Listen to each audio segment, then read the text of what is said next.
بسم اللہ الرحمن الرحیم۔ آپ کی چاہت پوری نہیں کرنا چاہتا میں آج، ٹھیک ہے نا؟ پیش نظر رہتی ہیں باتیں کہ آپ کیا چاہتے ہیں۔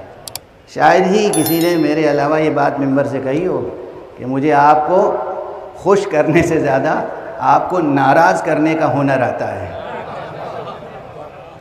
مگر اس اعتماد کے ساتھ کہ آپ بعد میں یاد رکھیں گے، کہیں گے وہ جو ناراض کیا تھا اس شخص نے وہ ٹھیک کیا تھا۔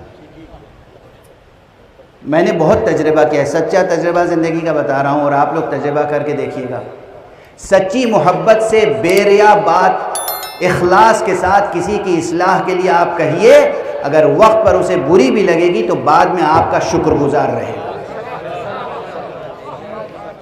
ہمیشہ شکر گزار رہے گا، ہمیشہ، کتنا ہی ناراض ہو جائے وقت پر، مگر بعد میں آپ کا شکر گزار رہے گا۔ تو بس اسے آج سے اپنی زندگی کے رویے میں شامل کر لیجئے گا۔ لوگوں کی خوشامدیں کرنا چھوڑ دیجئے، لوگوں کو ناراض کرنا سیکھیے، دیکھیے معاشرہ کتنی ترقی کرے گا۔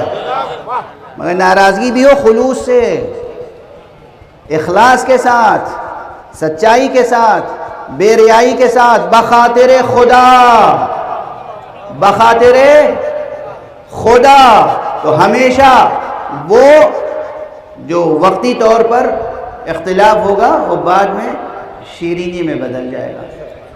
بہرحال